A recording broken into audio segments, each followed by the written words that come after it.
We begin with breaking news. And we continue to follow that breaking news out of Sacramento. That's where a man is in custody following a shooting investigation that spanned multiple scenes. You're looking live right here. CHP says multiple shootings took place and they appear to be random. Again, this is a live look from Live Copter 3. This is in the Natomas area where earlier this morning, at least one person was taken into custody by police.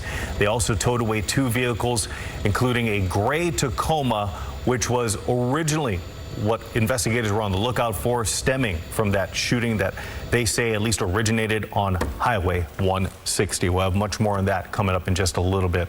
Thank you so much for staying with us at 12:30. Meantime, again, law enforcement looking at several locations right now, all in connection to that investigation. Around 5:30 this morning, there was a shooting on Highway 160 at Northgate Boulevard.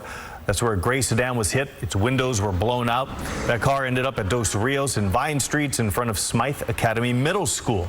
Two people were inside. One was sent to the hospital in critical condition. Let's go to KCRA3's Maricela de la Cruz now live in Sacramento, bringing us the very latest details that's been uncovered by investigators. And Maricela, you're in that area where a man was detained. So what else have you learned this morning? Yeah, this is one of the locations where that investigation is taking place. Officers are still out here. This is Mill Creek Drive in Capitol Park. Again, part of that investigation into the freeway shooting that unfolded earlier this morning. Now, according to CHP, officers responded to multiple reports of vehicles struck by gunfire along Sacramento area freeways. One person was transported to a local hospital and no additional injuries have been reported. But let's go ahead and take a listen to what CHP told us about 30 minutes ago. At this time, there have been no additional injuries reported. With the assistance of Sacramento Police Department, the Valley Division CHP investigators were able to locate a vehicle of interest. The CHP Valley Division Major Crimes Unit is leading the investigation at this time. Motorists may experience intermittent delays on SR 160 and parts of I-5 as well while the investigation is being conducted. Now, the CHP spokesperson did not provide many details about the investigation and couldn't say where the other shooting locations were reported. But we're told that with assistance from the Sacramento Police Department, they did locate vehicles believed to be associated with the incident. We're told one individual considered a person of interest was detained at this location, and this is the location where that investigation came to an end.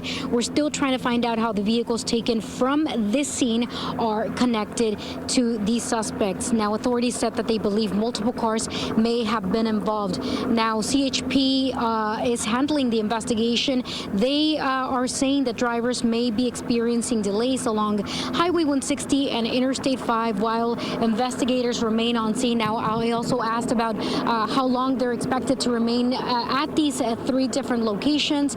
That is still unknown at this time, and there are still a lot of questions into this investigation, but of course we're pressing on those questions to try to find out and get those details.